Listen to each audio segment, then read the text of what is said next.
zavatra tiako zaraina momba an'Andriamanitra. Momba an'Andriamanitra dia tsika rehetra zao isika fatatsika Andriamanitra. Be da be ny tsy mahalala an'Andriamanitra. Kristianina meza mieritreritra mihitsy tena mahafantatra ny tompo. Rehefa dinihana tsy mahafantatra ny tompo mihitsy. Lavitra amin'ny fahalalana an'Andriamanitra. Raha hiteny zao hoe ahoana efa tan'Andriamanitra, be da be ny teny Andriamanitra fitiavana. Fitiavana Andriamanitra.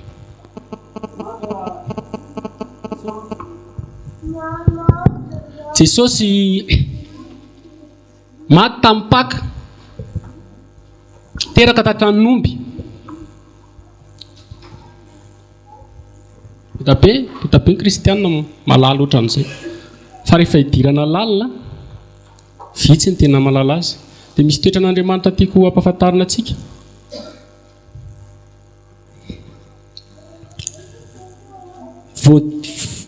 Fantatsika fa Andriamanitra malala ny zavatra rehetra. Raha mamaky Baiboly tsika dia tsy misy zavatra miafina aminy izy fantany daholo ny zavatra rehetra rehetra. Ka hatramin'ny voalohany ka hatramin'ny farany dia fantany avokoa. Baiboly izany. Fa misy anankiray tsy fantatr'Andriamanitra ao amin'ny Baiboly. Lazaiko anareo fa izay farany ratsy indrindra. Satria izy mihitsy miteny hoe tsy fantatro na avy aiza ianareo. Miala amiko ianareo mpanao ny meloka. Amin'ny création rehetra dia ireo no antsoina hoe voaozony. Izy io vakitsika.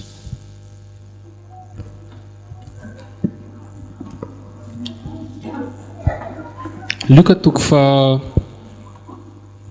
Matthieu toko fa 7.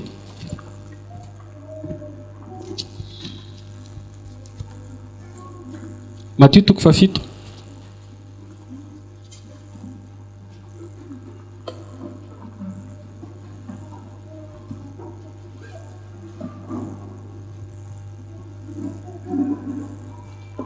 Andeha roapolo.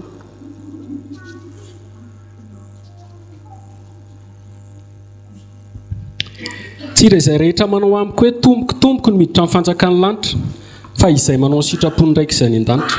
Maro ny anao amiko amin'izany andro izany hoe tomboko, tsy efa namina ny tamin'ny anaranao va izay, tsy efa namoaka demonia tamin'ny anaranao va izay, tsy efa nanao asa lehibe maro tamin'ny anaranao va izay. 21 ary dia ambarako amin'ny marimarina hoe tsy fantatra akory ianareo hatrizay. Miala amiko ianareo mpanao ny meloka. Zavatra ho avy io. Ary Jesosy rehefa miteny hoe lazaiko aminareo marina dia marina tokoa na hoe marina tokoa na hoe marimarina tokoa. Zavatra tsy maintsy ho tanteraka. Amin'ny jiosy aho rehefa veriny indroa zay dia izay zavatra tiana ho tsindriana. Matetika ny tompo miteny io foana hoe lazaiko aminareo marina dia marina tokoa. Dia eo antsika zao zany misy olona miteny hoe tomboko.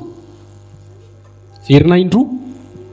Dikan'izay io zany tsy olona hoe tsy malala an Jesosy fa olona lenteneniko teo malala an Jesosy.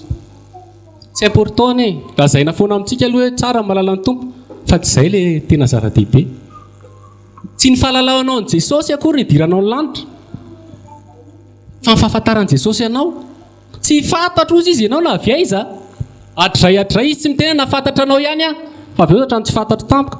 Tsy fantany mihitsy hatrizay. Ianao nefa io malala azy. Fantatro tsara ny tompo. Maty izy nitsangana tamin'ny maty, teraka tatranomby mariny reniny. Fantatro daholo izany rehetrarehetra izany. Jereny tompo nefa ianao tsy fantany akory. Be da be ny olona ny teo any an-danitra. Fa tsy ny fahafantaranao an Jesosy ny idiranao ny lanitra. Fahafantaran Jesosy ianao ny idiranao ny lanitra. Ny olona rehetra zao mahalala ny hery rajonary mampianina. Ny an-dalambe rehetra fantatra daholo, mpivarotra, chauffeur, fa asy vao miditra amin'ny avoloa. Vao tonga mivavady dia vao izy ny mpiambina hoe aiza. Za mahalala ny hery rajonary mampianina. Fa raha hery rajonary mampianina asainao manontany, iza ny fantana? Fianakaviany ny fantana. Minisitra mety ho fantana. Député mety efa misy tsy fantana fa be loatra. Fantatry ny tompo ve tsika? Inona ny tiany Jesosy teny amin'ny hoe fahalalana io? Fahalalana, connaissance.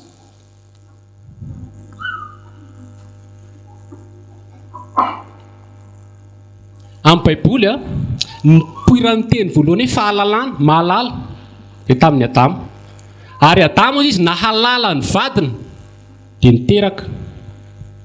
Isaky misy fiarahan'ny lahy sy ny vavy amin'ny baiboly mpivady dia misy ny antsoina hoe fahalalana. Fahalalana filazany azy, izany hoe intimité, fifandraisana. Ahoana fifandraisana amin'ny Tompo? Misy intimité ve? Zay mahatonga amin'ny Paoly miteny amin'ny Efesiana hoe milaza zava-miafina lehibe aminareo aho izy a. Aoka ny lahy tia ny vadiny dia tahaka ny tiavan'i Kristy ny fiangonana. Efesiana 4:4. Zava-miafina lehibe izany izy fa milaza ny Kristy sy amin'ny fiangonana. Ny tena kristiana zany dia misy intimité lalina be amin'ny Jesosy. Tsy isan-kalahady io. Ahoana ny fifandraisanao amin'ny Tompo? Betsaka aloha ny sasany isan-kalahady. Rehefa misakafo mivavaka kely aloha 3 minitra.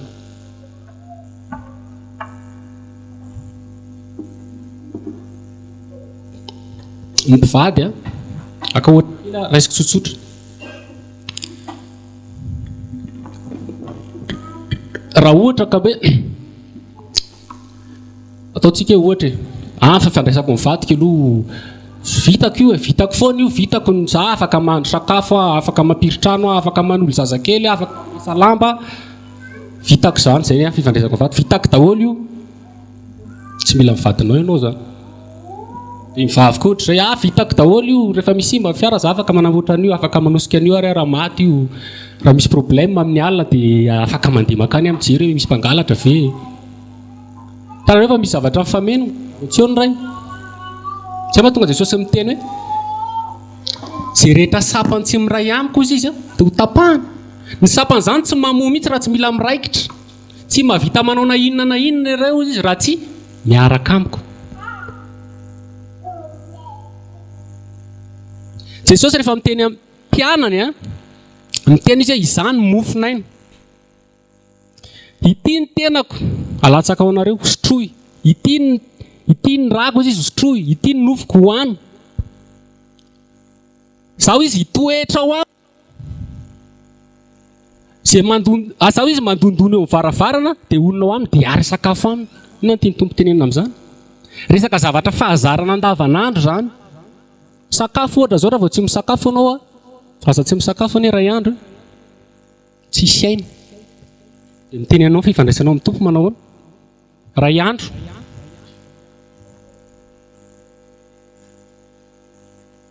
Mpianatra ny Tompo mifandray be taminy. Paoly miteny mihitsy hoe raha mivoaka sy niditra tamintsika izy Jesosy Kristy Tompo hatramin'ny batisan'i Jaona ka hatramin'ny ekanany tany an-danitra. Tia ny tenena amin'izany dia isan'andro ny Tompo eo foana. Natory Jesosy dia teo, miaraka amin'ny Tompo dia teo. Rehefa maty amin'izay Jesosy inona ny zava-nisy? Raha zany vakitsika.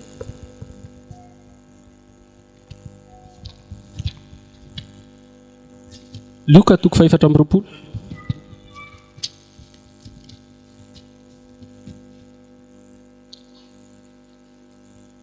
Luka 4:20. Rehefa avy nitsangana tamin'ny maty Jesosy dia nisy mpianatra zay nandeha nakany Emaosy. 13:10. Luka 4:20, 13:10.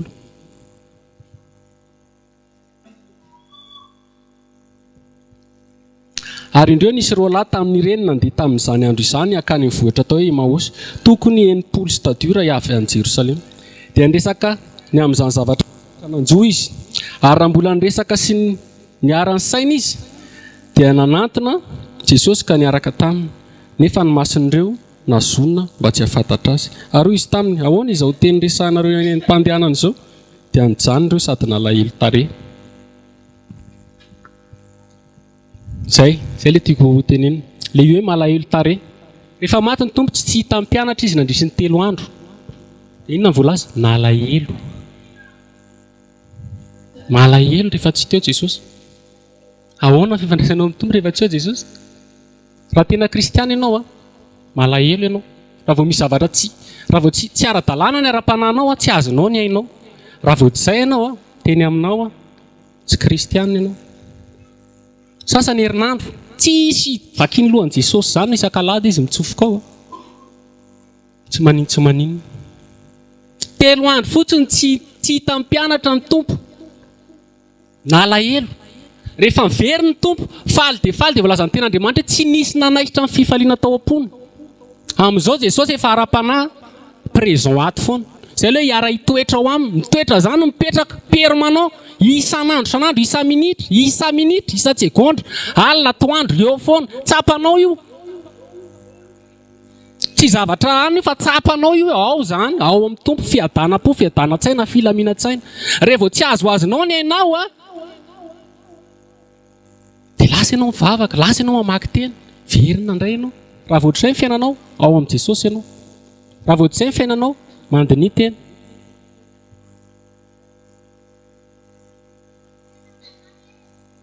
mandiny tena zay mahatonga ten'Andriamanitra miteny hoe dinio ny tenanareo na mitoetra na tsy mitoetra izy tsy miteny hoe nandinika tena ianao na hoe ho dinianao ny tenanao fa dinio présent dinio androany za tsy miteny hoe fa nandrain'i Jesosy ianao tompo mpanompo firy taona zay androany zao zay mahatonga Jesosy miteny hoe je suis zao hoany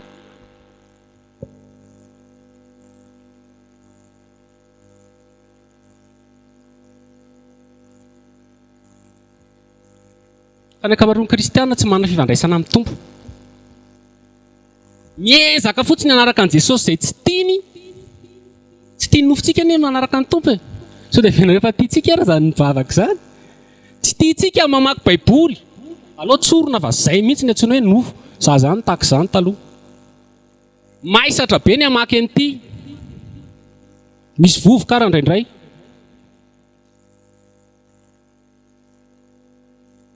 fa mitompo miteny hoe sakafo isan'andro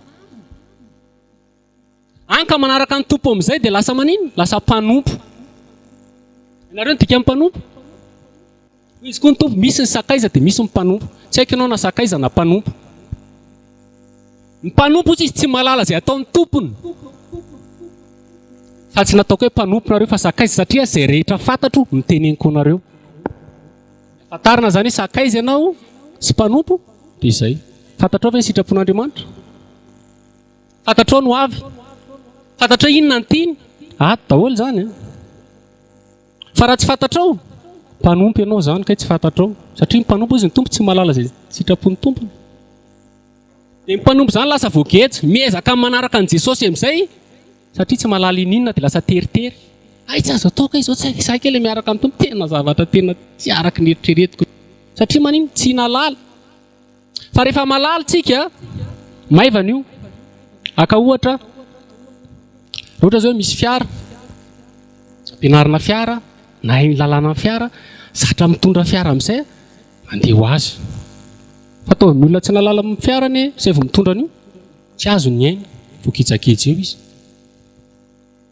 teritery zay mahatonga kristianina tsy tiany ny fiainana kristianina fa maneritery azy satria maniny tsy malala ny sitrapon'ny tompony tsy mifanaka aminy miezaka manaraka zavatra tsy tiany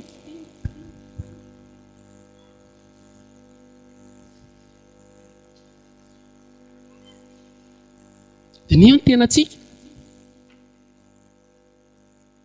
fiainana miaraka amin'i Jesosy io isan'andro raha isan-kalahady ihany io tsy mitoetra aminao zay ny tompo lahady ianao zany mivavaka dia lasa Jesosy makary dia ianao makary tonga indray ianao milady dia velomina kely indray dia eo foana dia cycle eo dia monotone mihitsy dia tsy mivoatra mihitsy ilay fiainana ara-panahy fa velombelomina fifandraisana tahaka n'ilay niteneniko teo hoe fiaraha-mpivady rehefa tsy eo zany ohatra mivadinao miova azy hoe malahelo azy ianao zava-misy zany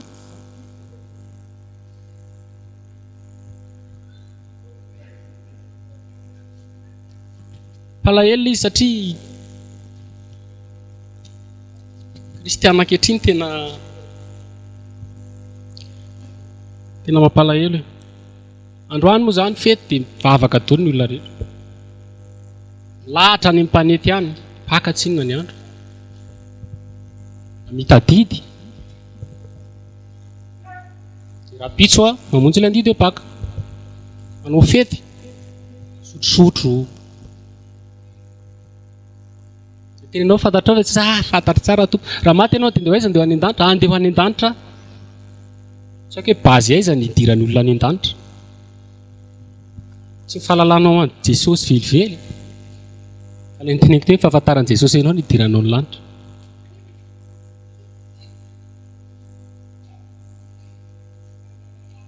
Io ny pire amin'ny création, amin'ny zavatra foron'Andriamanitra dia io ny pire. Satria io fitsarana. Andefa any amin'ny elo izy amin'io. Dia gaga izy Andriamanitra tsy mandefa any amin'ny elo izany. Za nanana izany fieritreretana izany vao tamin'ny herintaona. Fa za mitenenareo fa Andriamanitra mandefa olona any amin'ny elo. Baiboly izany. Andriamanitra mihitsy mandefa olona any amin'ny elo. Isika Loka 12.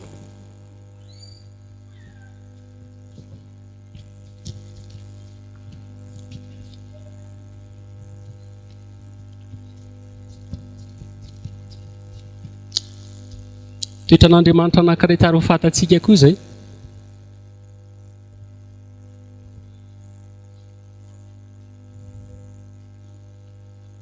Andin'ny fahaefatra.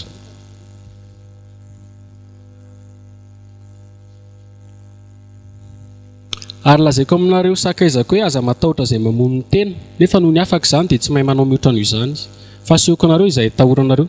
Matahory izay manam-pahefana hanary any amin'ny elo rehefa novonoina. Eno izao eo aminareo matahora azy. Mitenen'Andriamanitra izy amin'io. Aza matahotra ny olona mamono ny tena hozy izy. Fa rehefa vita izay tsy afaka manao na inona intsony ny olona. Izay faratapon'ny fahefanan'ny olombelona mamono olona. Na dia tezitra be takana ianao dia vononao ny olona vita izay na dakadakanao iny tsy maheno intsony. Na dia mbola tsy afaka aza mifonao na pokanao amin'ny bomba tsy maninona intsony. Rehefa mamono olona dia tapitra eo. Fa izy Jesosy hoe aza matahotra an'izany ianao. Lazaiko anao ny tokony atahoranao. Dia ilay manam-pahefana hanary any amin'ny elo. Andriamanitra fitiavana tsy mandefa olona any amin'ny elo. Ana rehetrrehetra an'izany. Fa ny fitiavan'Andriamanitra tsy fantatsika loatra. Tsy fantatsika mihitsiny. Alora raha mitenenareo ohatr'izao matetika ohatr'izay moa tsika. Tiana Jesosy tena navela ny fahotako rehetra. Marina izany ary Baiboly. Fa ilay koty anankiray adinontsika foana no miteny azy. Fa Andriamanitra tsy mamela anelikanao izany mihitsy raha tsy nisy bazy tao. Ohatra, nisy lehilahy tratra nanolana zaza tsy ampy-taona. Namono azy mihitsy. Entana tany fitsarana. Hoe daholo ny dossier rehetra dia eo mpitsara. Dia nijereny tsara ilay mpitsara ilay dossier. Hoe ilay mpitsara aloha afeniko ato aloha. Izao za tena mpamindra fosy mpamela heloka. Tiako be anao dia malalaka amin'ny varavarana. Ahoana izy tsika? Tsy rariny Tsy rariny dia Andriamanitra koa ohatr'izay. Tiany Jesosy be anao. Tena mivelany fotsiny amin'izao ny helikao. Tsy rariny Baiboly raha vao izay. Baiboly dia miteny mihitsy any amin'ny ohabolana any. 17 vakitsika.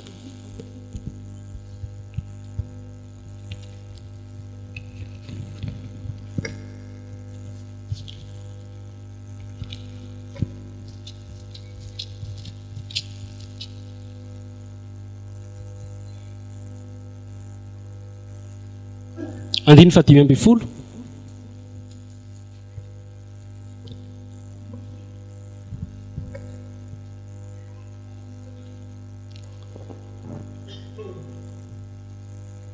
Izay ohabolana 17 andiny 15.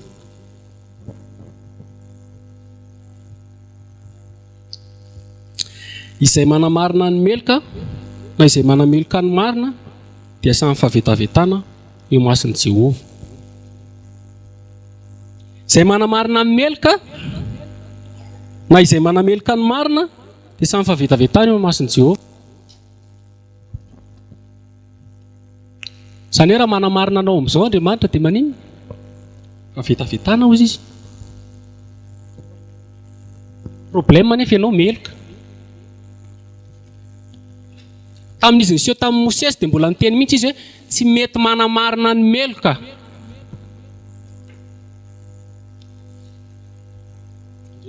Ny antony anarany teo anatreha Mosesy dia niteneny teo hoe tsy mety manamarina ny meloka.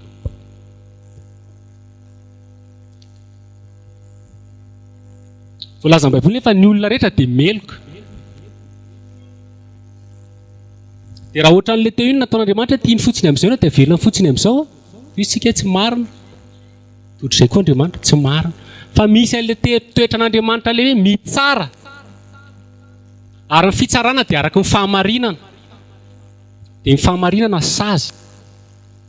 Dia izay ny anasivan'Andriamanitra ny elo. Sazy. Averiko foana dia efa fantatsika. Lapatsahiva. Ny sazy tao. Izay tokony jerentsika.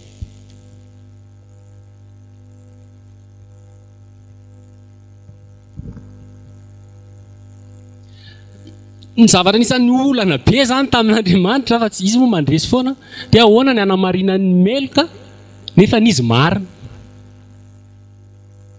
Azonareo tsara ilay izy. Izy nefa tsy afaka mamela antsika fotsiny amin'izao, ianao izay mpanota, za izay mpanota.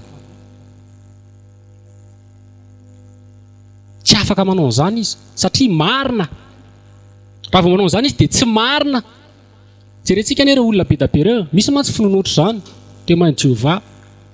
Be da be finoana amin'ny teny hoe tsy misy ny elo. Be da be finoana hoe Jesosy tsy mitsara izany. Levina fotsiny olona rehefa maty dia any dia vita. Dia izay mahatonga ny Paoly miteny hoe raha ohatra hozy izy ka tsy misy ny fitsanganana amin'ny maty dia aleontsika hiomamy, aleontsika hifaly, aleontsika hilalao satria ho faty ihany. Be da be ny olona manetrehitra amin'izany, samy ho faty ihany efa hentsika angamba izany. Ry tanora mba aleo mba tanora ny fotoana raha roty fa fandalovana eto tany ho faty ihany tsika e. Dia lasa dolo ny tanora. Dia raha vao izay dia tsy ara-Baiboly. Be da be ny olona eto amin'ity firenena ity, be da be ny olona maneran'izao tontolo izao manan-katao, manao ny tsirarina, mandroba fananan'olona, manao kolikoly. Dia raha maty fotsiny amin'izao ireny izy mety mandoa vola ny fitsarana, afaka izy. Dia ninazy zany mety indrindra ny fiainana. Ianao ato manaraka ny tompo. Ny sasany ara kristiana mbola tsy fatankorona vovonjy, izany koa mbola zavatra hafa. Olona tsy manana fanantenana. Dia tsy ara-dlarina. Fa ny Baiboly miteny hoe misy ny fitsanganana amin'ny maty. Ary io mpitsara io rehefa ho avy tsy sindra fo amin'io. Jesosy rehefa hitsara ny firenena any amin'ny Apokalipsia mipehaka ny lanitra, midera ny lanitra. Hoe misaotra anao fa tonga ny andro fitsaranao dia rainy ianao satria valianao izy ny faratsiny ratsy fanahy. Midera ny olona rehefa ny any an-danitra any zany, eritreretanareo izany ilay zava-misy. Mifaly ny lanitra rehefa haringana ny ratsy fanahy, mialatsiny. Ary Andriamanitra rehefa hitenany io tsy fantatra hoe avaizana avaizanao. Misy verset ary amin'ny Baiboly fa tsy hitako mihitsy hoe ime kosa hozy izy rehefa ho avy ny andro andringanana anao. Baiboly zany. Amin'ny fitsaran'Andriamanitra io tsy misy famindram-po. Indro ankehitriny ny andro famindram-po. Ny olona ny rehefa maty eo anatrehan'ny fitsaran'i Jesosy manao izay ilany fa tsisy hevitra tsony. Tsisy tsony.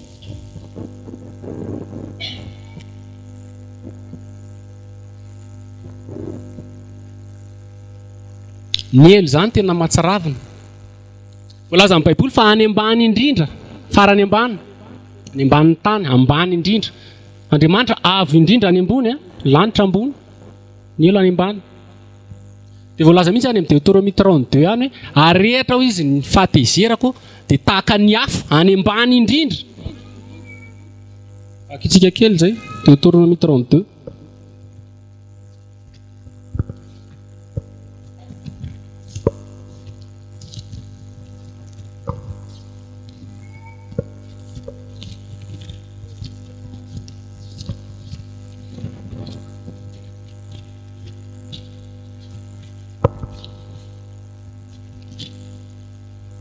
Andininy faha 22.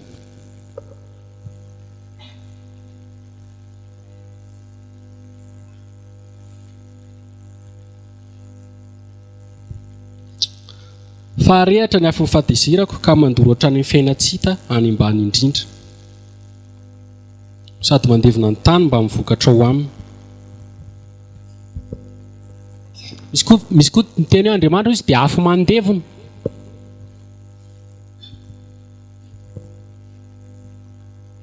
Misy fotoana nieritreritra hoe nizaran'izany koa hoe tsisy an'Andriamanitra any amin'ny elo. Fa ny tompo moa miasa foana sady mandeha foana amin'ny révélation miaraka aminy. Aza ny fiainareo fa Andriamanitra présent any amin'ny elo. Ny mpanjaka any mbola Andriamanitra ny mpanjaka any. Raha mamaky nareo amin'ny Apokalipsy dia miteny mihitsy hoe miondrika, mandohalika ny any ambanin'ny tany, ny amin'ny elo io, mideran'ny zanak'ondry.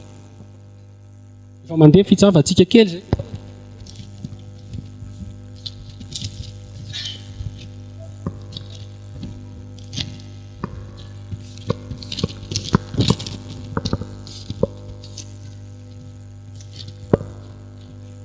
Dia mety higaga nareo hoe any koa ve mba midera? Azavaiko anareo ilay izy re avy eo.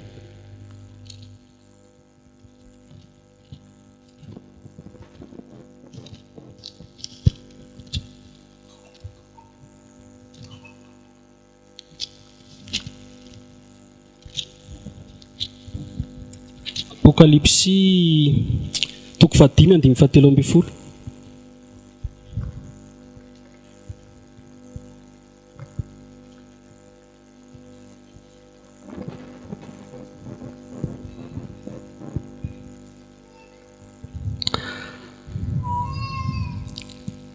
Apokalipsy toko 5:17.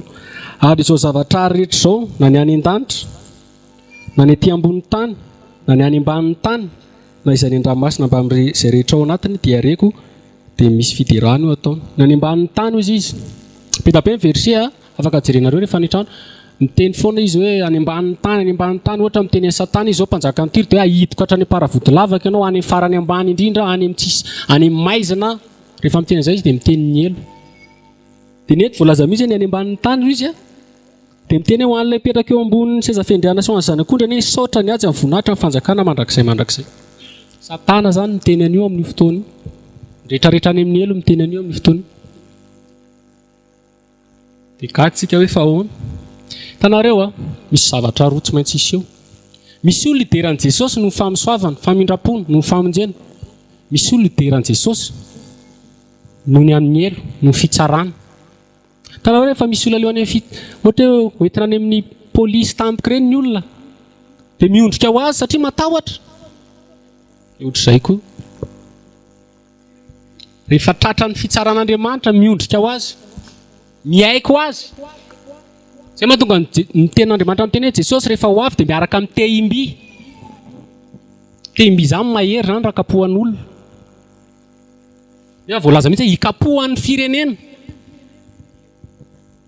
Dia asasaka ao na ato amin'ilay côté iray ianao hidera azy no nataony aminao denim-bola amin'izao na hidera azy rehefa tonga amin'ny fitsarana.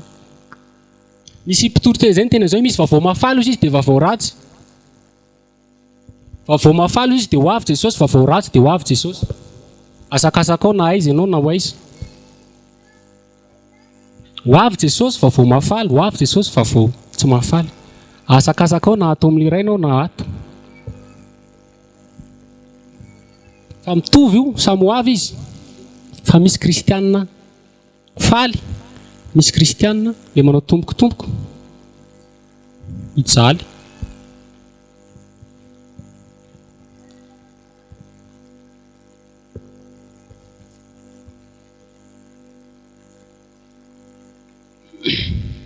Zavaiko antsika ilay fitiavan'Andriamanitra rehefa avy eo fa tiako fantarareo zay hoe misy toetran'Andriamanitra adinontsika. Tsika koa zao raha mieritreritra dia hoe Andriamanitra fitiavana. Fa ny Baiboly koa miteny fa Andriamanitra makahala. Baiboly zany. Gaga koa tsika ahoana koa zany. Hitanareo za zao ohatra zavatra tiako mafana. Efa mangatsika dia tsy tiako azy mangatsika. Za zao tiako marikivy. Raha vao mamy tsy dia tiako. Tsy tiako. Dia tsika rehetra misy zavatra tiatsika. Raha ianao zavatra manao akanjo lava, tsy dia tianao manao akanjo fohy. Raha zavatra manao akanjo fohy tsy tianao manao akanjo lava. Andriamanitra fitiavana, tia famasinana, tia famarinana, tia ny rariny. Automatikement Andriamanitra tsy tia tsy famarinana, tsy tia tsy famasinana, tsy tia ny tsy rariny. Andriamanitra tia ny fanetretena, Andriamanitra tsy tia ny mihebohebo. Akitsika kely ny ohabolana toko fahenina.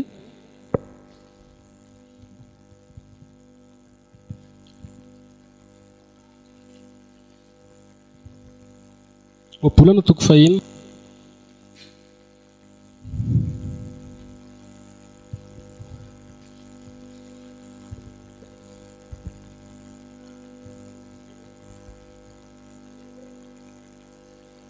Izao eniny izao no halan'i Jehovah. Eny fito no ataony fahavetavetana, ny maso miavonavona, ny lela fandainga, ny tanana mandatsaja marina, ny fo mamoron-tsain-dratsy, ny tongotra malaky miazakazaka anao ratsy, mamoaka laingo vavolombelona tsy marina, ary ny samy mamafy ady amin'ny rahalahy. 6:40. Ireo ny zavatra alana miavonavona, mpandaingy, tanana mpandatsa-dra. Misy olona mieritreritra eo am-pandriana fotsiny dia mieritreritra anao zavatra hafahafa. Zany dia fahalan'Andriamanitra. Andriamanitra zany ny azy extrême be. Andriamanitra tsy acte mihitsy ny voalohany rehefa nataonao iny izay vao hoe tena nanoty ianao, fa vao mieritreritra fotsiny ianao dia efa nanoty ianao.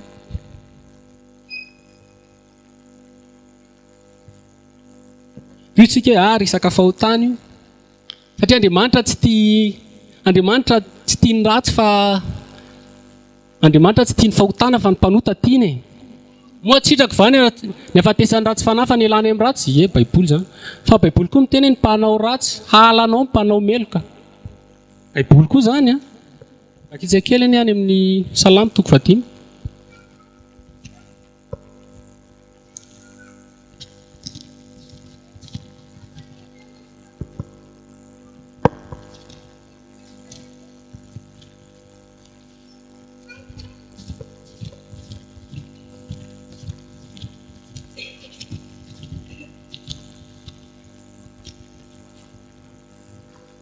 Salamo 1:5.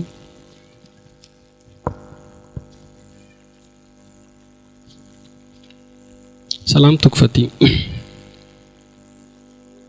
Andiny fa efatra.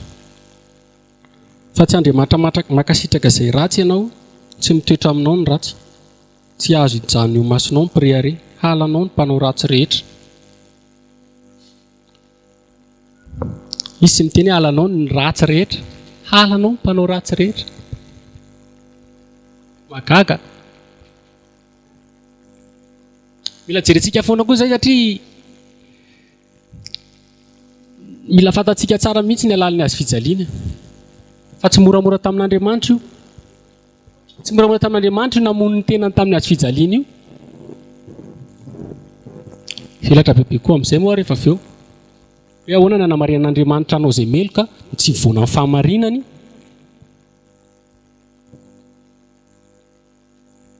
Hatria ny olona lehilahy kiroa lasa klasika. Sasany no entina atao mivozona. Ny zavatra io rehefa zahatra menao an'io dia lasa monotony. Tsisy ninona tsony, tsisy heriny tsony. Zahatra foana tsika meno hoe ny azo fijaliana maty Jesosy isa-taona misy mpaka dia tsy mba takatsika mihitsy. Mafy be ny nataon'Andriamanitra tamin'io zareo. Nareo hoe mahasahy mamono ny zanakareo. Matetika mantsy rehefa mideritsika misaotra Jesosy fa maty ianao. Fa tsy eritreretintsika tsara tokony hijanona kely mihitsy rehefa mandeha fiderana. Fa tsy moramora tamin'ny fotoana iny a. Tsy moramora tamin'Andriamanitra tamin'ny fotoana iny a.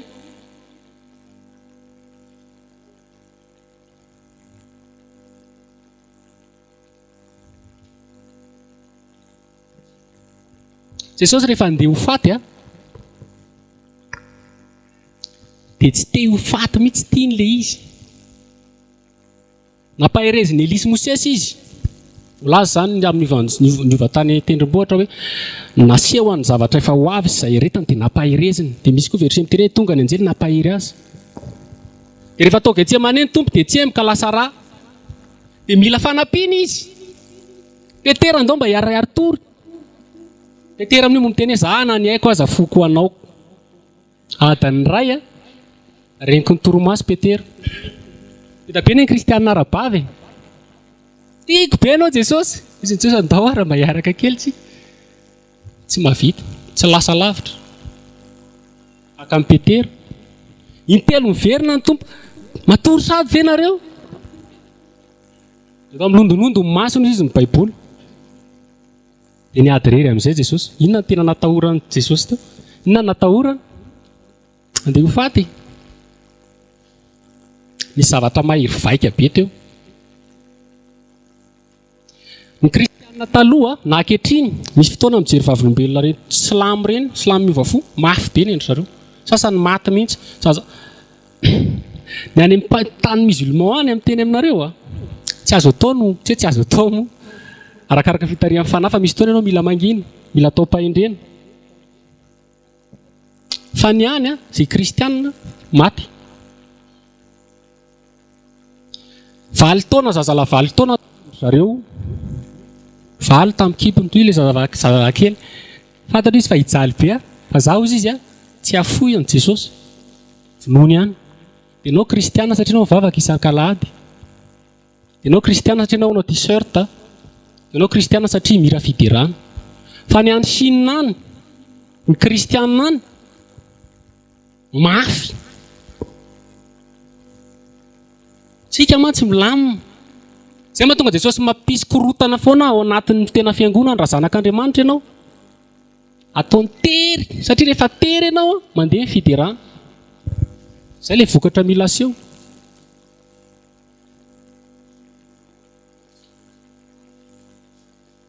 Ny zanak'Andriamanitra faiziny foana koa izy. Ao makiny Hebreo. Raha ohatra ianao izy ka faizin'Andriamanitra misy fizahan-toetra miseho. Dia mifalifa zanany ianao fa izy ny zanaka tsy faiziny rainy. Fa raha tsisy ninao izy manjoanao dia zaza sary ianao zay. Raha ianao zany manao foana, raha ianao sanatria lavo tampoka, raha misy zavatra manjoanao, zanak'Andriamanitra ianao. Fa raha ianao tsisy ninona mihitsy, ianao manao kolikoly, ianao manao izay ataonao, zaza sary ianao. Tonga ny olona be da be eto amin'ny firenentsika anie. Milamina be ry zareo, manao ny ataony, tsisy ninona manjoa azy. Zanak'Andriamanitra izy. Tamin'ny alina iny Baiboly miteny hoe sitrak'Andriamanitra nanorotoro azy. Isaia 53. Nanorotoro an'izy io, nanorotoro an Jesosy. Il a pris à l'Éternel de le briser. Zany hoe sitrapon'Andriamanitra namono an Jesosy. Jesosy olona. Hitanareo imazin'ny Abrahama sy ny zanany.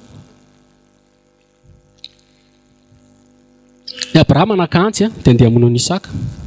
Dia avy eo moa nisy solony. Dia isika vita teo ny tantara. Tsy vita teo ny tantara. Fa ny tantara voanao fa ny tantara tao Golgotha no farany. Tandindony iny. Andriamanitra tena namono ny zanany. Namono ny zanany. Tsy haiko hoe ahoana ilay fahatezer'Andriamanitra fa ilay niteneniko raha hoe afo mandevona mandrakizay mirehatra. Hitanareo efa misy andray ohatra hoe cyclone reny mahery be ny rivotra, misy fotoana ny ranomasina mapotika sambo, mbola création zany. Fa Andriamanitra rehefa miteny hoe fahatezer'Andriamanitra zany tsy vita zany ary tsy tanty. Ny tena natahoran'i Jesosy tamin'io fotoana io dia ny fahatezer'Andriamanitra tsy maintsy hiatra aminy. Tsy maintsy hiatra aminy. Satria maninona? Satria nisy olona ry nanota dia izy ny tsy maintsy solo eo.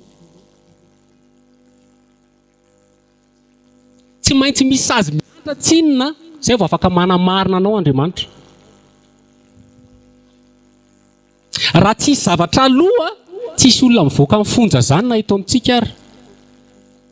Tanao misy fotoana ohatra misy olona dia mandoa onitra any amin'ny fitsarana. Ny zavatra aloha vao afaka izy. Fa tsy afaka vototra fotsiny amin'izao ny olona anankiray na any amin'ny fitsarana azy. Dia tahak'izay koa Andriamanitra tsy manamarina ny meloka zany Andriamanitra raha tsisy zavatra aloha. dia nijery izy voalaza mihitsy hoe nitady izy mpamonjy fa tsy nahita. Tamin'ny anjely tsisy, tamin'ny olona tsisy. Io zay ny tenako ny anianako a, za ihany nidina. Dia lasa olona. Satria maninona tsy maintsy lasa olona? Satria olona no nanota. Fa tsy anjely, tsy biby. Fa zay manota ao izy dia tsy maintsy ho faty. Raha olona zany manota tsy maintsy misy olona atao ho faty.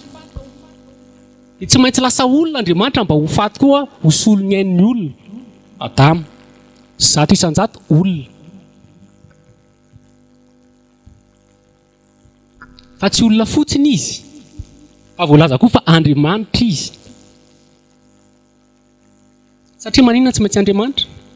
Satria olona tapitrisany no vonjena. Olona be tabe no vonjena. Zavatra maro be no vonjena. Misy olona mantsy ny teny. Misy torina izay izy hoe ahoana ho izy ny mahaposible an'izany. Misy tena koa zany eritreritra zany. Olona maty tamin'ny taloha ny eritreritra zany. 2 taona tany ve ny maty izany vao velahely ka ahoana zany olona be tabe ireo ve dia azonareo le eritreritra olombelona. Izay moa ilay tsika misaina amin'izay eritreretintsika. Fa tsy olona izy. Voalaza koa fa Andriamanitra ny tompo. Nao zany raha maka ny zava-boary rehetrarehetra, ataonao eo ny kintana, ataonao eo izay rehetrarehetra hitanao rehetrarehetra hatramin'ny anjely ka hatramin'ny devoly, ataonao fandanjana anankiray, dia ataonao ato fotsiny Jesosy a, mahavita ny vidiny, mihoatra lavitra. Dia izay sarany fahotana.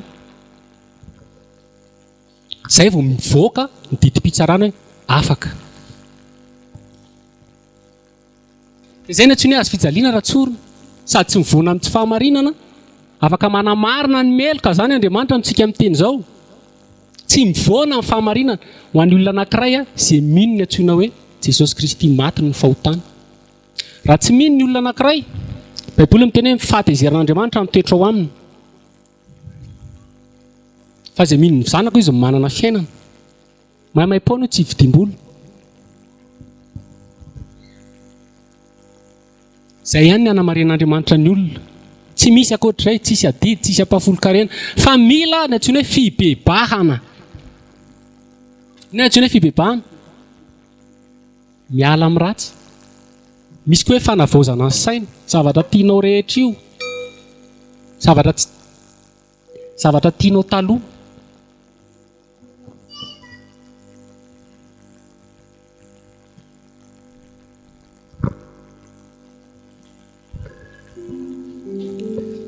Ny olana antsika zany a, tsika mieritreritra ny tenantsika hoe kristianina tsika.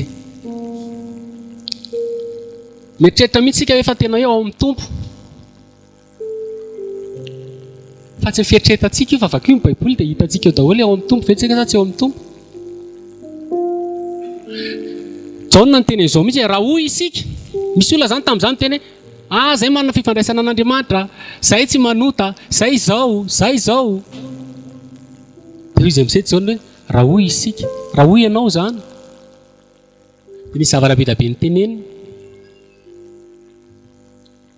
Hoe izao ny tena kristianina araka ny sitrapon'Andriamanitra, izao ny kristianina tsy araka ny sitrapon'Andriamanitra. Dia be dia be ilay izy. Azo jerentsika kely izay. Jaona voalohany.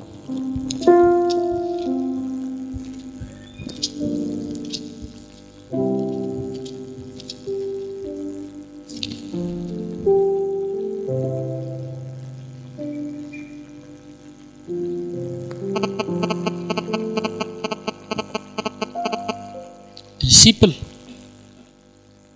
mpianatra, izay ny tena tadiavin'Andriamanitra.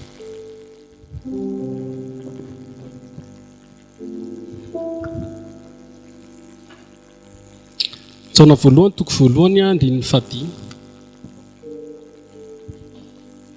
Jaona voalohany, toko voalohany, andininy fahadimy.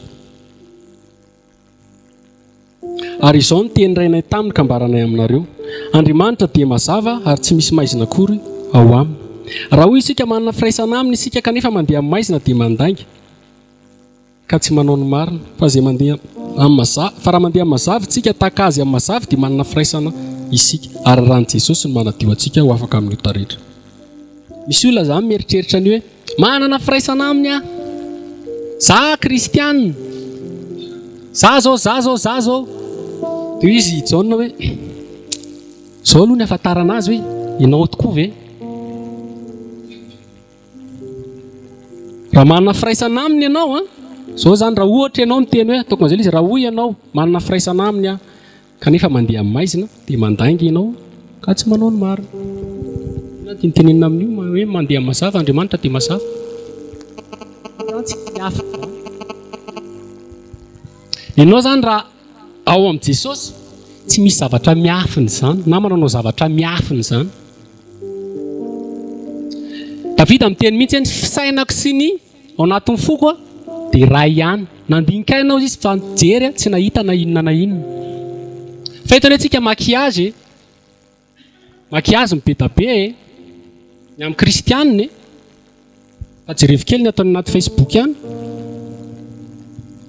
rakizy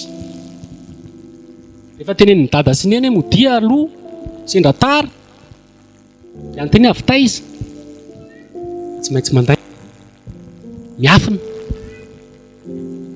tsy mazava io isika kristianina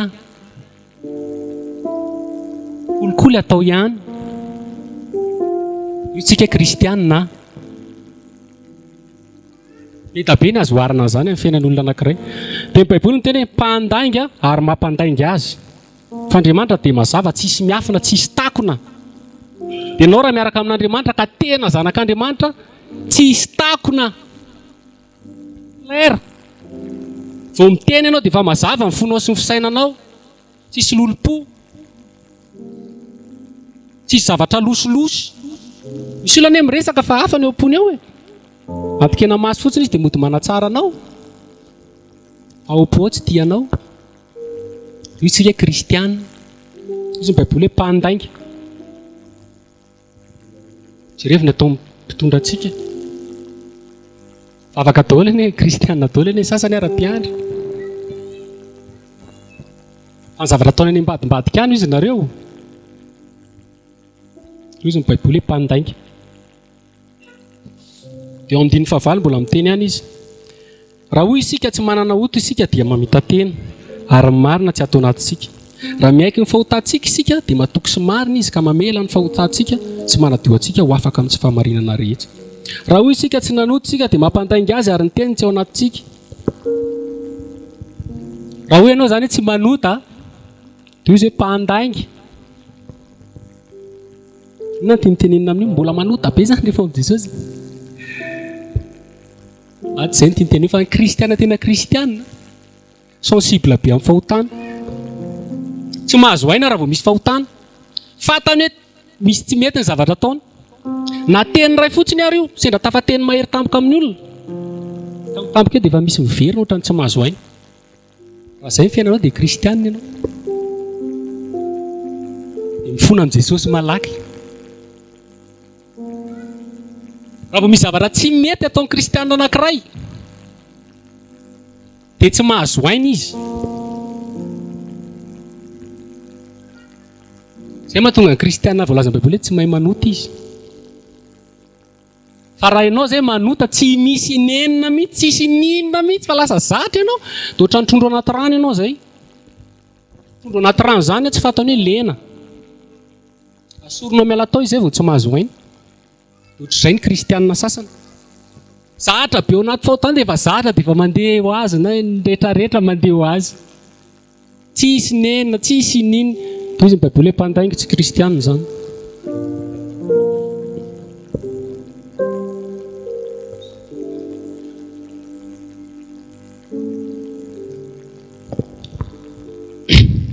Ny kristianina tena mila mahafantatra mihitsy izy tena mpanota be ary io tena dia zay koa anisan'ny tiavana an'i Jesosy. Jesosy miteny hoe tsy mifinaritra mila mpanao fanafody fa marary. Ianao zany raha tsy mahafantatra ny tenanao hoe mpanota mazoko anao zany dia tsy ho sitran'izany ianao. Misy mantsy olona tsy tiany zany mihaino fahotany zany tsy tiany zany tapena ny sofiny azy ilay zavaza fitahiana reny ny tiany. Eritrereto tsara raha makany amin'ny dokotera ianao dia izy ny dokotera ianao tena voa conseil mihitsy dokotera tapeniko ny sofiko tsy tianao zany dia tsy ho sitrana ianao. Ny vahaolana anao tsy maintsy tenena ianao hoe diso, tenena hoe mpanota, mpijangajanga raha ataonao zany, mpisotro toaka raha ataonao zany, mitsiriritra raha ataonao zany, mba ahafahan'i Jesosy miasa. Satria mifahafantaranao an'izany ny ahafahanao mitady mpanao fanafody dia Jesosy manasitrana anao amin'izany rehetrarehetra zany. Zay mahadiso ny fampianarana ankehitriny.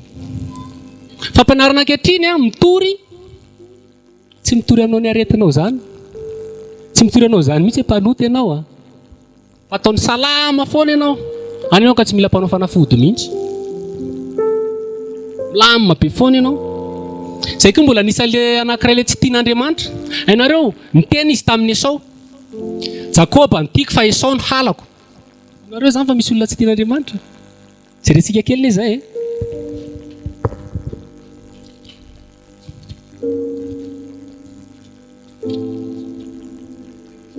Romana 7.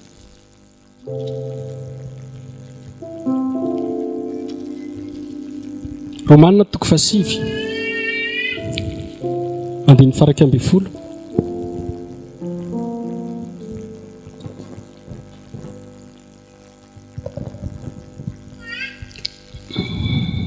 Romana 7 andiny faraka amby folo.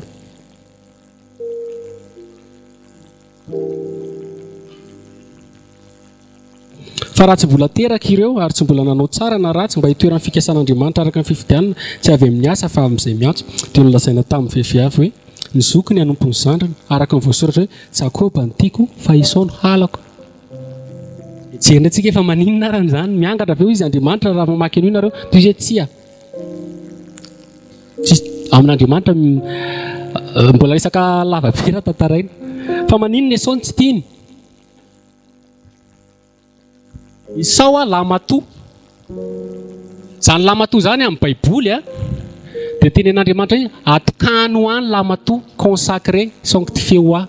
Zany hoe tena izy amin'ny lamatoa dia izy ny tokony consacré bebe amin'Andriamanitra raha Baiboly raha mamaky ny lalàna ny Mosesy tsika. Zay mahatonga ny tenin'Andriamanitra raha mamaky ny tantaram-pirazana nareo na resaka mpanjaka dia tsy maintsy lamatoa foana voatonona. Fa aveo izy miteny hoe ary niteraka zazalahy sy zazavavy izy. Ny mpanjaka tsy maintsy rehefa niteraka lamatoa dia lamatoa ny tokony mahazo azy. Zay le izy. Zao nefa Esau mpihaza nefa izy lamatoa. Jakoba mpiandry ondry. Jakoba maniry ho lamatoa. Ny tena heviny zany Jakoba tia ny resaka ara-panahy. Tia ny zavatra momban'Andriamanitra izy. Esau tsy mirarahana io. Ray andro amin'izay reraka Esau dia nahandro sakafo Jakoba. Tena ny zava-nisy. Mba omeo an'io aho izy fa te hihinana an'io sakafo io. Izy Jakoba omeo anary aloha ny zohan'ny lamatoa. Dia izy hoe ataoko inona moa zany fa samy ho faty any ohatran'ilay niteneniko anareo teo. Ataoko inona koa moa zany noho ny sakafo ny raim-bava na foizany azy. Izy ny Hébreo any amin'ny 2:12 hoe Esau tsy manamaso tsy manady izay masina fa noho sakafo raim-bava dia namidiny fazokiny. Be da be ny kristianina ohatr'izany. Tsy mirarahana resaka ara-panahy zany. Tenenao fahamasina, fiainana mandrakizay, fa raha vao miteny ianao hoe hotahiny ianao ny sakafo raim-bava io dia mandeha izy. Voalaza mihitsy fa rehefa nandeha izy dia hitady tsodrano, te haniry tsodrano foana ihany nefa ny Esau. Dia tsy nisy ozy izy. Hoy izy mihitsy Isaka hoe inona tsony nomeko anao anako efa azony raha lanao daholo. Mba taio ihany araiky izy tsy nahazo izy na dia tamin'ny ranomaso azy. Tanareo ny olona kristianina amin'izao zany tenenareo be da be ny ohatran'ny Esau. Raha vao fitahiana dia tonga ihany dododo. Fa raha vao resaka ara-panahy tsy miraharaha mihitsy. Raha avy ianao zany tsy miraharaha ny ara-panahy, tsy kristianina ianao. Fa raha vao miresaka hotahina manomeza kely dia mahazo ampafolo-karena aloha fa n'Andriamanitra mefa fahasivy-polo ny ianao ilamina be, tena antranonao ikriana be dia tonga ianao. Izy Andriamanitra hoe Jakoba nitiako fa Esau halako.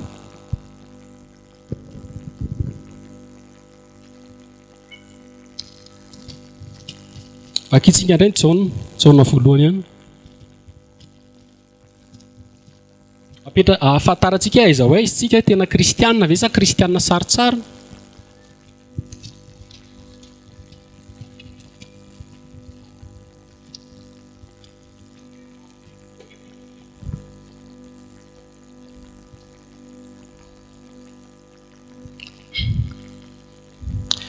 Jauna voalohany toko faharoa andininy fahatelo.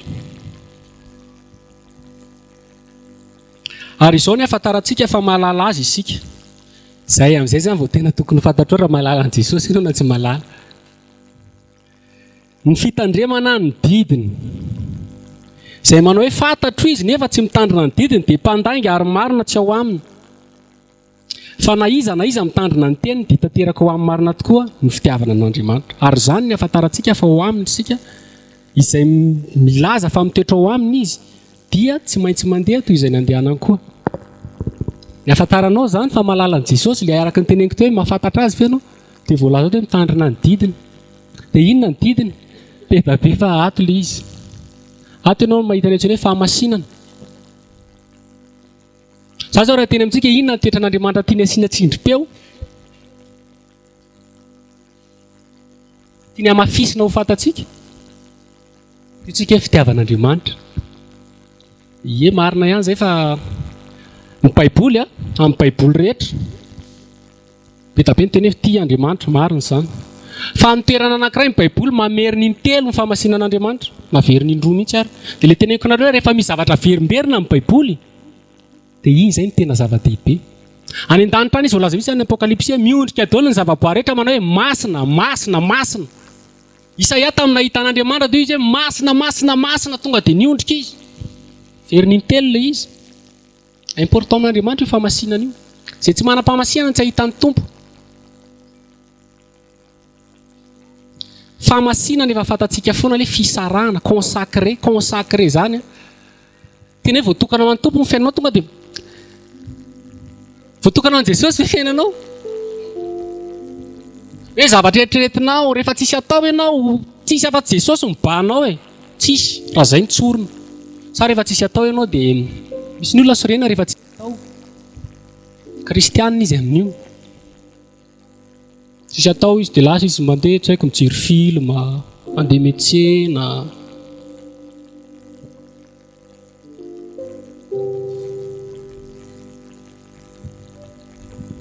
Raha toy izantsika io eo andininy fahadimy ambin'ny folo, toko faharoa ihany dimy fahadimy ambin'ny folo.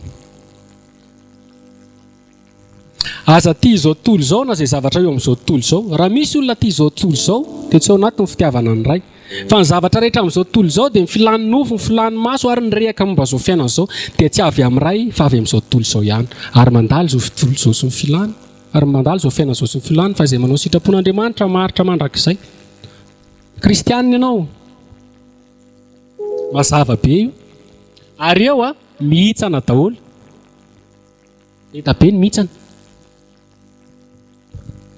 Tia an'izao tontolo izao. Inona moa izao tontolo izao?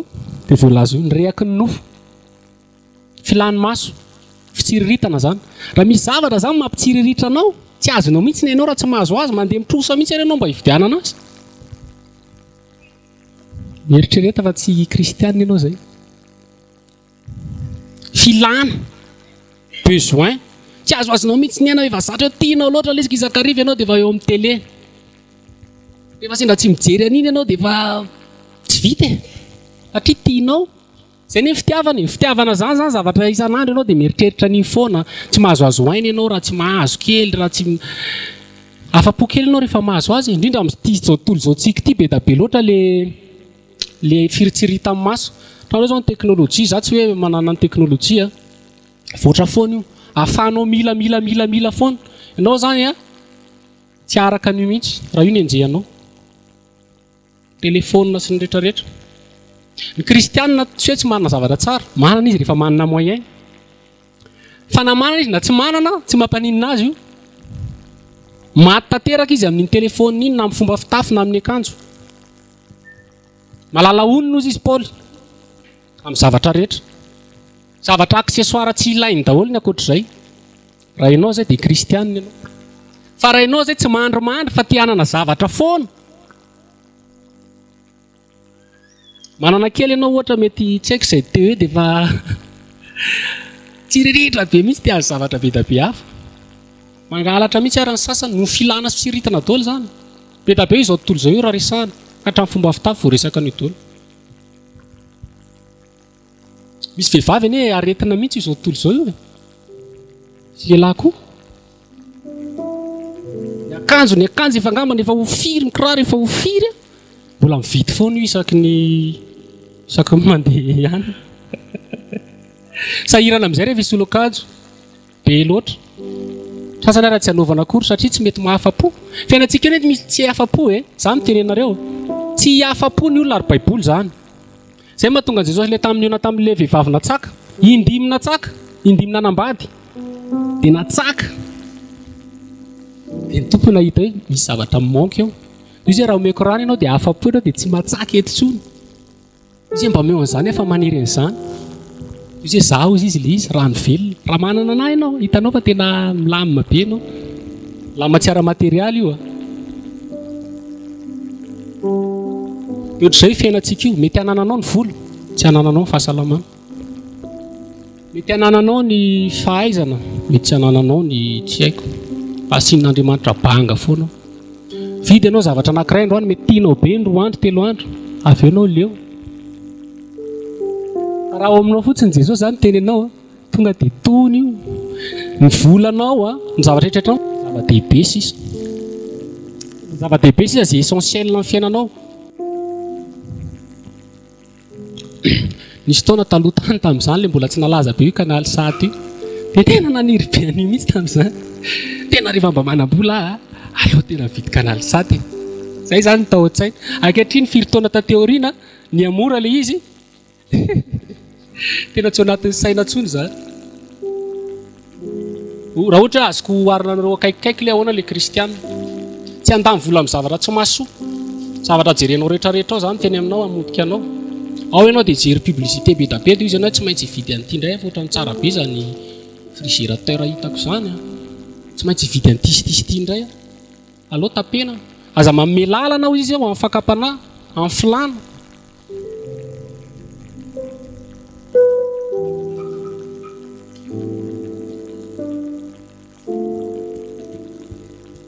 anankiray nisan'ny lazainy jaona tamin'io dia fitiavana ny rahalahy izy raha ohatra izy tsika ka miteny hoe tia nefa tsy tia ny rahalahy izy dia mpandaingy azo nefa vakina kely zay jaona toko faharoa ihany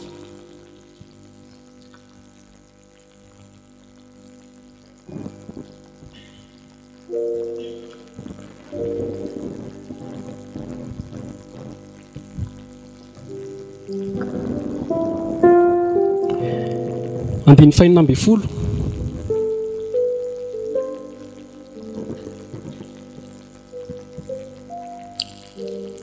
izao no ahafantarantsika amin'ny fitiavana satria izy ny ainy hamonjy antsika ary isika kosa mba tokony hanolotra ny antsika hamonjy ny rahalahy ary izay rehetra manam-pananana amin'izao fiainana izao ary mahita ny fahatrany rahalahiny ka mihirimbelona aminy ahoana ny toeran'ny fitiavan'Andriamanitra ao anatiny aoka isika tsy ho tia amin'ny teny na amin'ny lely isika fa amin'ny asa sy amin'ny marina izany no ahafantarana fa avy amin'ny marina isika sy hampahatokintsika amin'ny fotsika eo anatrehana na inona no hanamelohan'ny fotsika atsika satria Andriamanitra lehibe no fotsika ka malala ny zavatra rehetra ry malala raha tsy mba manameloka atsika amin'ny fotsika dia manana sahiny eo anatrehan'Andriamanitra isika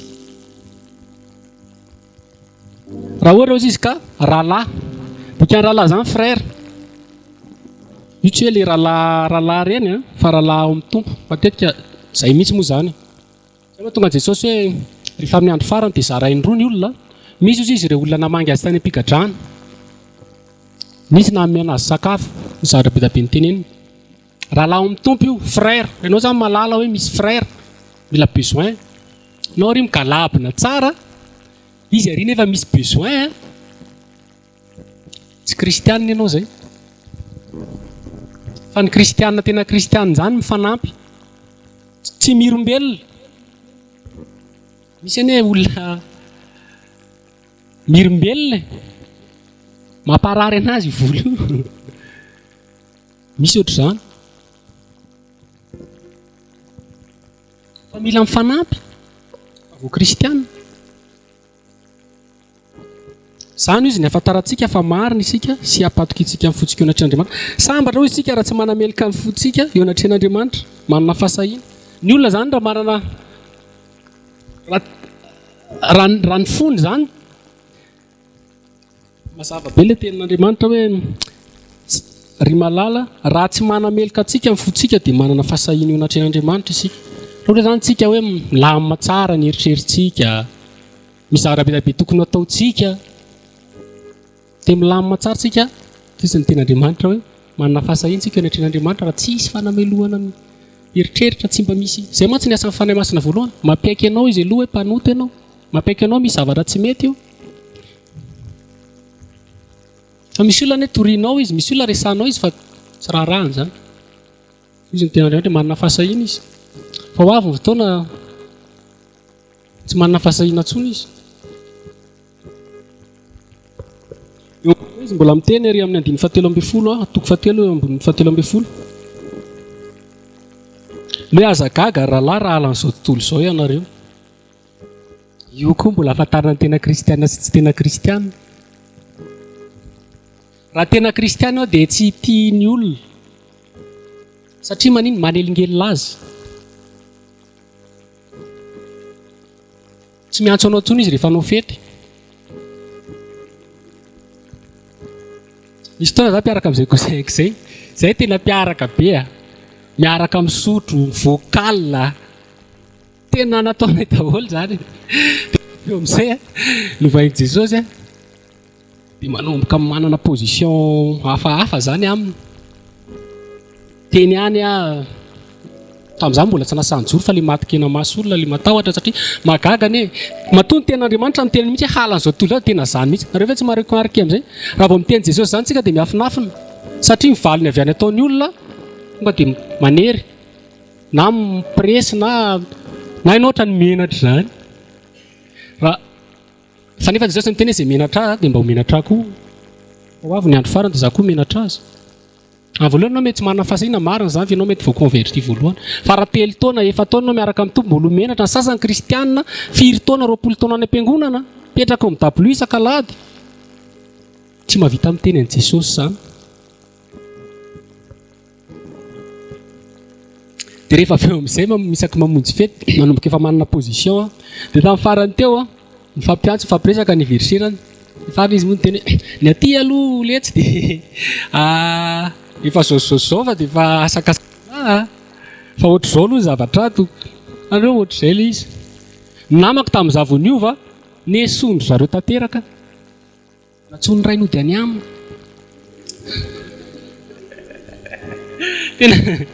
Tena zany mihitsy.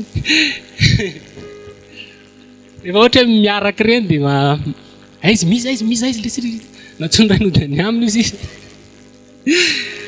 Dia any anindry zareo foana dia mena dia tsy niaraka tamin'ny zareo firy-tsony. Tateoriana amin'izay dia mijoro fantanareo dia atsaindry zareo azy. Ianao indray raha mi-conseil azy na misy taona nandeha dia ianao indray mananatra andro zalahy.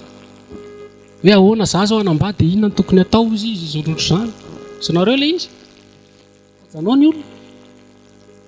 Ten'Andriamanitra ny teny hoe halan'izao tontolo izao. Halan'izao tontolo izao ve ianao? Sa mifakahazo tsara amin'izao tontolo izao? Manao piradeso. Ny tanora indrindra ny tiako resana izay fa ny tanora tia izao tontolo izao loatra. Fakamamy io. Jesosy ny teny mihitsy hoe raha halan'izao tontolo izao nareo tadio izy fa za efa halan'ny talohan'izao tontolo izao. Ka satria tsy naman'izao tontolo izao nareo izy dia halan'izao tontolo izao. Fa raha tian'izao tontolo izao nareo tadio fa misy zavatra an'izao tontolo izao any aminareo. Tiany azy izy. Nareo ny Jesosy tenina amin'izany. Raha ianao zany izay misy zavatra an'izao tontolo izao, ohatra fomba fitafinao mbola an'izao tontolo izao dia mifakahazo tsara nareo sy ny namanao. Fa ataovy manao zipo lava be ianao mandeha amin'izay ireo marika. Ohatra tsotsotra raha tiako azy nareo ilay tiako tenena hoe halan'izao tontolo izao tsy halan'izao tontolo izao. Mahazo ianarana amin'izay hoe pastera kely. Kristianina tena tsy tian'izao tontolo izao. Amin'ny voalohany io mafimafy.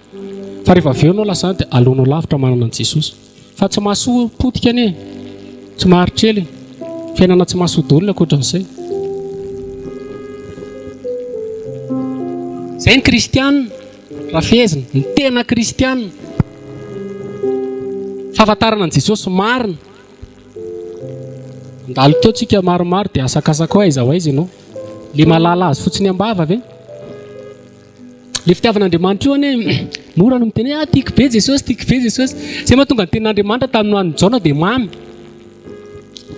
le tily le vava no miteny azy fa rehefa nihinana azy izy dia lasa na satria rehefa tonga amin'ny fiainanao io mafy be manaraka ny tompo amin'ny voalohany loha ataoko hoe amin'ny voalohany satria anao voateraka dia tsy maintsy mitomany ianao voateraka fa tsisy zazakely tsy mitomany zany dia eo ianao mbola mianatra miarana fa rehefa mandeha anao miha-matanjaka tanao amin'izay hoe kay tena tsara le izy dia lasa tsy teritery tsony io malalaka tsara ianao mifanaraka tsara amin'ny tompo rehefa iray tsara amin'ny Jesosy anao dia na ny sitraponao mitovy zay hoe horay ihany izay isy izy ohatr'izay koa ve fiainanao rehefa horay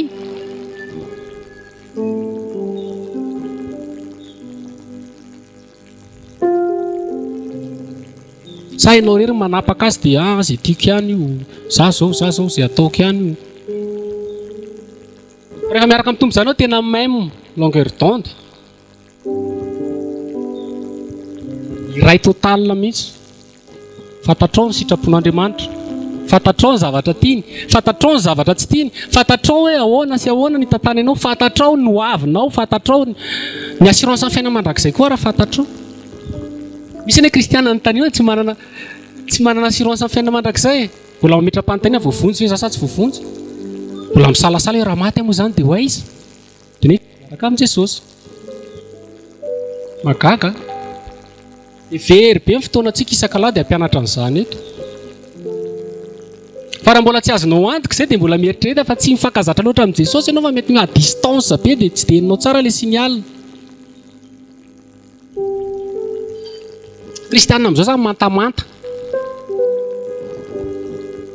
any amin'ny Osea any izy miteny an'izao mihitsy hoe ny Israely izy dia taka amin'ny mofo amin'ny teny frantsay izy taka amin'ny mofo amin'ny teny gasy izy ohatrany apemby tsy voavadika rehefa andrahoana amin'ny mofo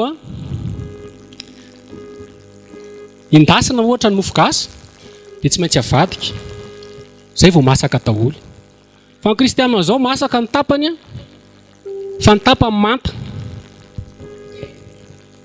traray kristianina tongotra ray tsy kristianina amin'izao tontolo izao jerevany rapitso hoe androany tena feno io fiangonana io fa rapitso zany tenenareo fa feno io club nautique io fa olona avy tany am-piangonana androany daholo ny akamarony koa makany dia kristianintsika amin'io izy viezantsika fa tena zany ny baiboly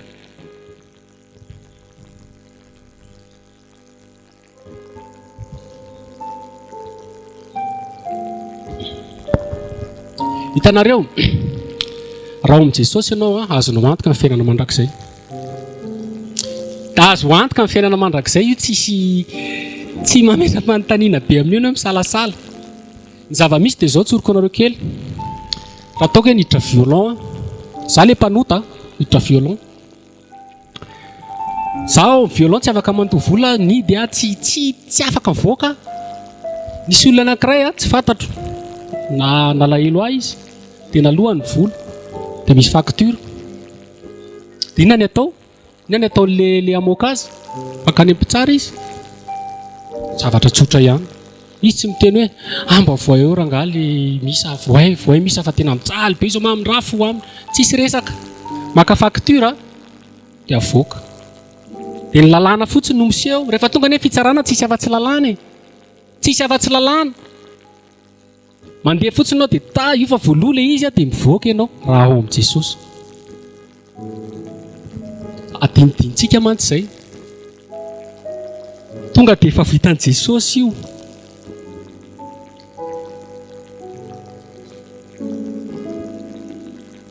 efa nalohany daholo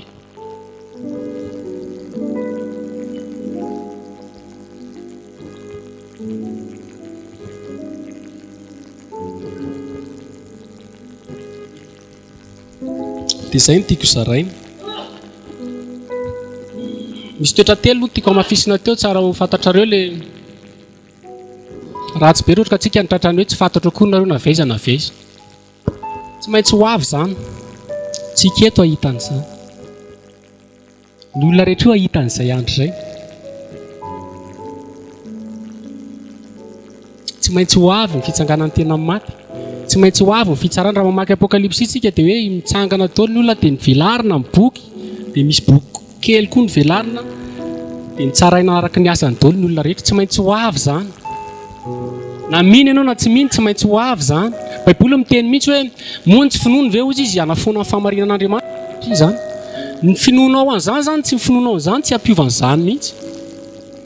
Fiverenan'i Jesosy eny amin'ny lanitra io na ino ianao na tsy ino ianao tsy ampiovan'izany mihitsy.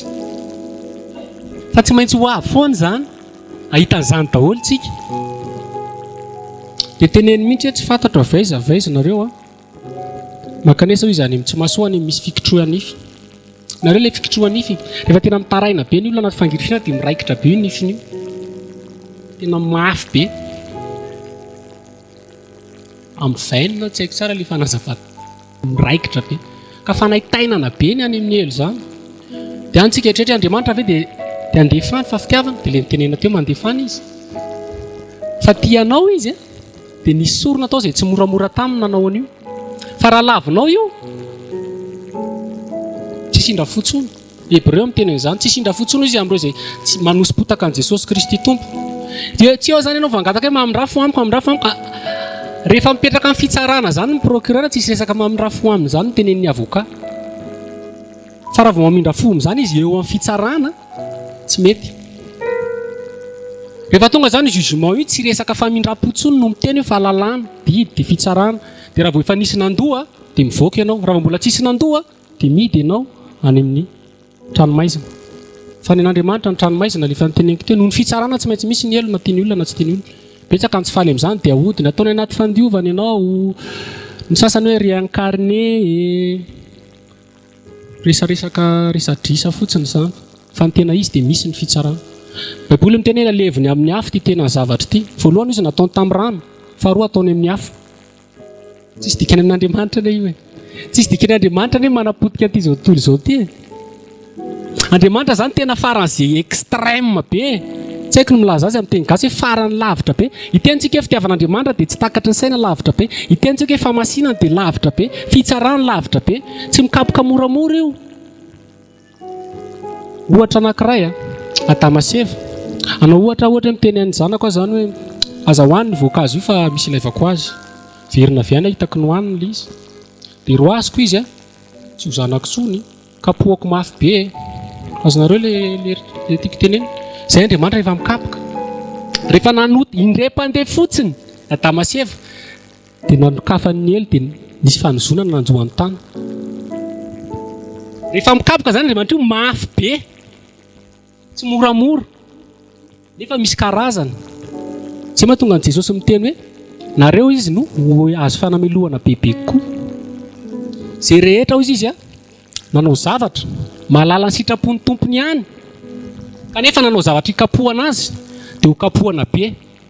Fa izay rehetra tsy nahalala kosa kanefa nanao zavatra hikapohana azy dia ho kapohana kely. Misy kapoka fa na ny kely na ny lehibe zava-matahotra ny azon'ny tanin'Andriamanitra velona izy ny Baiboly.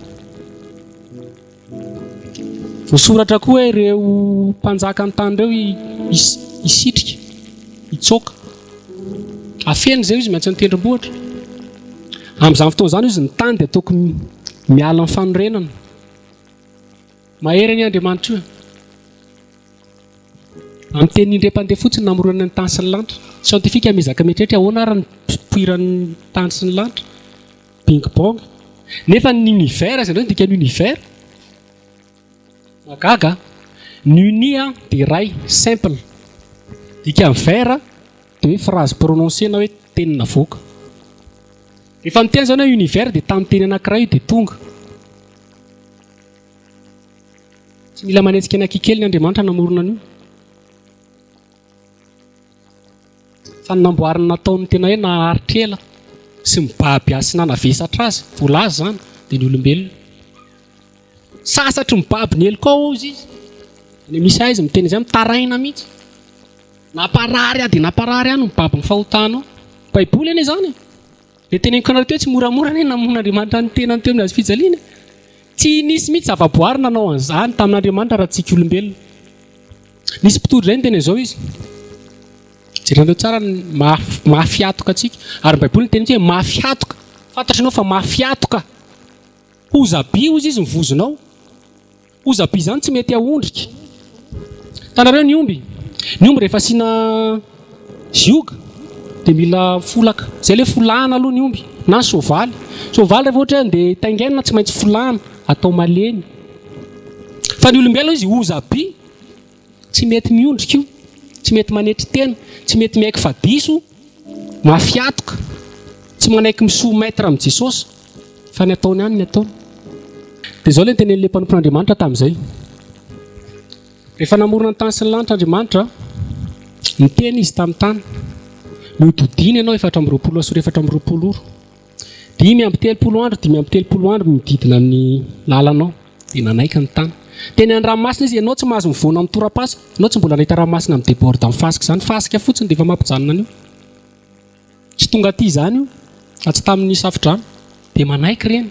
Rehefa miteny izy amin'ny masoandro mandeha ianao dia manazava mivoaka avy any antsinanana makany andrefana. Tsy mivadika io mandra-pifarana anazy. Manaiky ireo. Rehefa miteny ankitana izy mipoitra ianao dia manaiky ireo. Manaiky daholo ny zavatra rehetra. Ny anjely zany teny Andriamanitra hoe mandehana dia mandeha miondrika miakohaka. Rehefa miteny Andriamanitra, rehefa miteny olona amin'izay izy ataovy ity dia fatsy anao. Nefa nitsika ny zandry indrindra tamin'ny zavaboary noforonina. Farany. Rehefa tenenina hoe mba ataovy ny sitrapon'Andriamanitra, famasinana anie tiany zany. Mialà ny fahotana.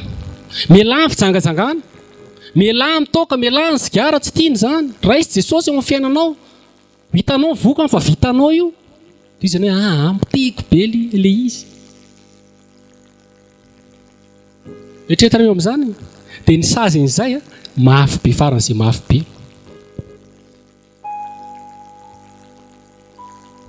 Io orana io mbola anten'Andriamanitra tamin'izany mampitombona an'io isaky ny fahavaratra dia tsy maintsy latsaka ny orana.